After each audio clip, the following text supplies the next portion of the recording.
नमस्कार, स्वागत है आपका आज के ताजा और बड़ी समाचारों में। तो आइए जानते हैं खबरों को एक एक करके। अगर इससे पहले कि आप हमारे चैनल पर नए हैं तो चैनल को सब्सक्राइब करके ऑल नोटिफिकेशन बिल को जल्दी से दबा दें ताकि आने वाले सभी लेटेस्ट न्यूज की जानकारी मिलती रहे।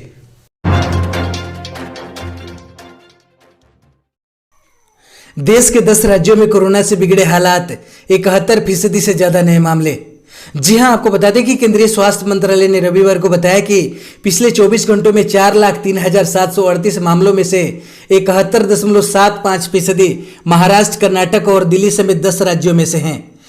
सूची के अन्य 10 राज्यों में से केरल, तमिलनाडु, उत्तर प्रदेश, आंध्र प्रदेश, पश्चिम बंगाल, राजस्थान और हरियाणा है। मंत्रालय ने बताया कि महाराष्ट्र में सबसे ज्यादा 56,578 नए मरीजों की पुष्टि हुई है, जिसके बाद कर्नाटक में 47,563 और केरल में 41,971 मामले मिले हैं।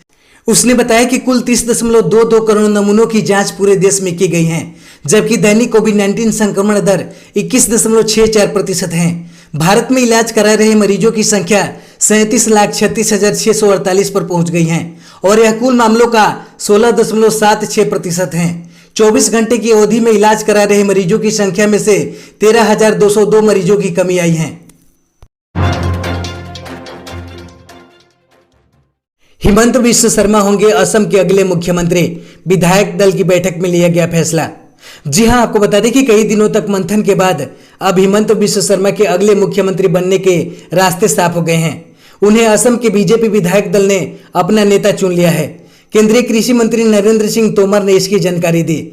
इससे पहले निर्वाचन मुख्यमंत्री सर्बानंद सोनोवाल ने रविवार को राज्यपाल जगदीश मुखी को अपना इस्तीफा सौंपा था। आपको बता दें कि दिल्ली में हुई बैठक के बाद से ही यह कयास लगाए जा रहे थे कि असम की कमान हिमंत बिश्व शर्मा को ही सौंपी जा सकती है। इसके बाद आपको बता दें कि एक सप्ताह पहले स्पष्ट बहुमत के साथ राज्य के विधानसभा चुनाव में भाजपा नित्य गठबंधन ने जीत हासिल की थी। राज्य की 126 विधानसभा सीटों में से बीजेपी ने 75 सीटों पर जीत हासिल की थी।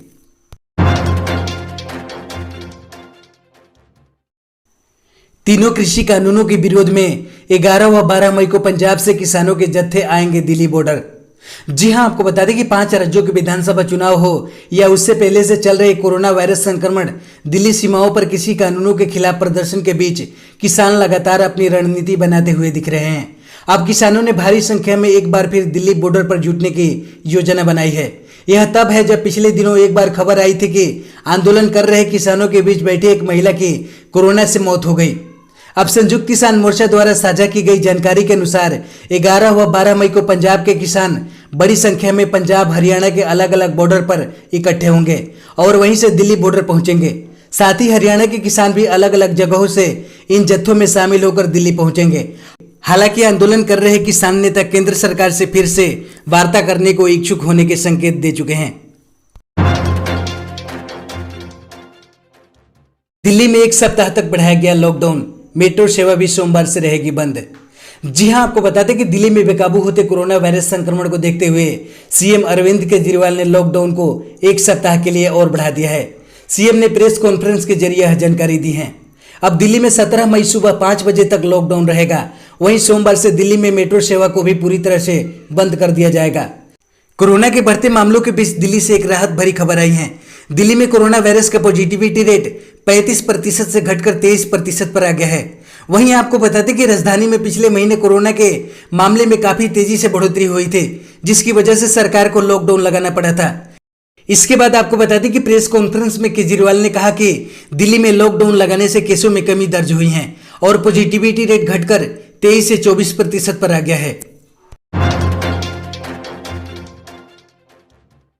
पश्चिमी रेलवे ने उत्तर प्रदेश, बिहार में चलने वाले विशेष ट्रेनों के फेरे बढ़ाए, शुरू की टिकटों की बुकिंग। जी हां, आपको बता दें कि पश्चिमी रेलवे ने यात्रियों की सुविधा के लिए कुछ स्पेशल ट्रेनों के फेरे बढ़ा दिए हैं। रेलवे की तरफ से बयान आया है कि अधिक संख्या में यात्रियों को सुविधा देने और ट्रेनों में लोगों की भीड़ कम करने के लिए 20 स्पेशल ट्रेनों को ट्रिप बढ़ाए जा रहे हैं। रेलवे के मुताबिक जिन ट्रेनों के फेरे बढ़ाए गए हैं वह उत्तर प्रदेश यानी यूपी, बिहार, महाराष्ट्र के बीच चक्कर लगाएंगे। रेलवे के मुताबिक जिन ट्रेनों के फेरे बढ़ाए गए हैं वह उत्तर प्रदेश, बिहार, महाराष्ट्र के बीच चक्कर लगाएंगे। इनमें से कुछ ट्रेनों में यात्रा के लिए टिकटों की बुकिंग रविवार से शुरू हो गई हैं, जबकि कुछ ट्रेनों के लिए सोमवार से टिकटों की बुकिंग की जा सकेगी। यात्री निर्धारित पीआरएस काउंटर या आईआरसीटीसी की वेबसाइट से 10, 11 और 12 मई को इन स्पेशल ट्रेनों के लिए टिकटों की बुकिंग कर सकते हैं। रेलवे ने कहा है कि यात्रियों को स्टेशन परिसर व यात्रा के दौरान कोरोना के जरूरी प्रोटोकॉल जैसे शारीरिक दूरी बनाए रखना, मास्क पहनने रखना आदि का पालन करना अनिवार्य है। सेंट्रल विस्टा प्रोजेक्ट को लेकर राहुल गांधी का मोदी सरकार पर तंज, बोले देश को पीएम आवास नहीं सांस चाहिए। जी हां, आपको बता दें कि कोरोना वायरस की दूसरी लहर ने देश का हाल बेहाल किया हुआ है। रोजाना संक्रमण के 3 से 4 लाख मामले डरा रहे हैं, साथ ही हर दिन हजारों लोगों की मौत की भी खबरें आ रही हैं। इस सब के बीच सेंट्रल विस्टा प्रोजेक्ट लगातार विपक्ष के निशाने पर हैं। इसी कड़ी में कांग्रेस नेता राहुल गांधी ने मोदी सरकार पर निशाना साधा है। उन्होंने इस मुश्किल दौर में भी सेंट्रल विस्टा प्रोजेक्ट चालू रखने को लेकर कटाक्ष किया है। इस प्रोजेक्ट के तहत बन रहे प्रधानमंत्री आवास पर राहुल गांधी ने तीखा हमला करते हुए कहा कि देश को पीएम आवास नहीं सांस चाहिए। राहुल गांधी ने अपने ट्विटर पर 2 तस्वीरें भी शेयर की हैं। एक तस्वीर में आम लोग ऑक्सीजन सिलेंडर लेकर लंबी कतार में खड़े हैं, तो वहीं दूसरी तस्वीर में सेंट्रल विस्टा प्रोजेक्ट के लिए खुदाई का काम चालू दिख रहा है। इन तस्वीरों के साथ राहुल गांधी ने लिखा है कि देश को पीएम आवास नहीं सांस चाहिए।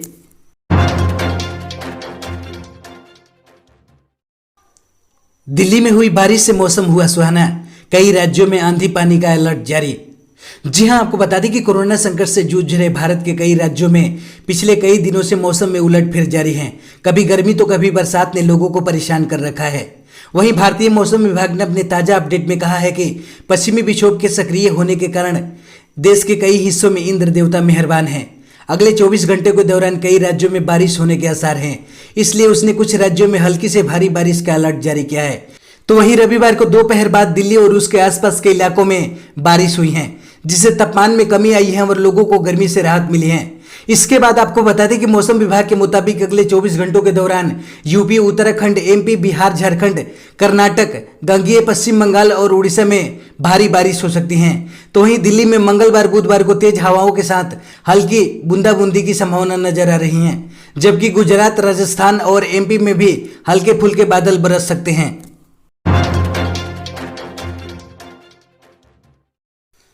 आंध्र प्रदेश के खदान विस्फोट में मारे गए मजदूरों के परिजनों को 10-10 लाख रुपए का मुआवजा।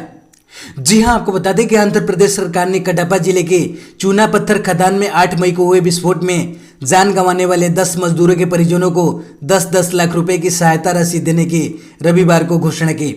खनन एवं भूमि विज्ञान मंत्री पीआरएस रेड्डी ने एक बयान में बताया कि घटना की जांच के लिए एक जांच समिति गठित की गई है और कडपा जिले के संयुक्त कलेक्टर इसके प्रमुख होंगे।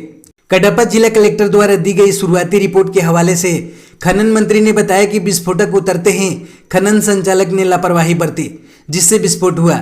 उन्होंने कहा कि श्रम अधिनियम के तहत खनन संचालक से पीड़ित परिवारों को अतिरिक्त मुआवजा दिलाया जाएगा।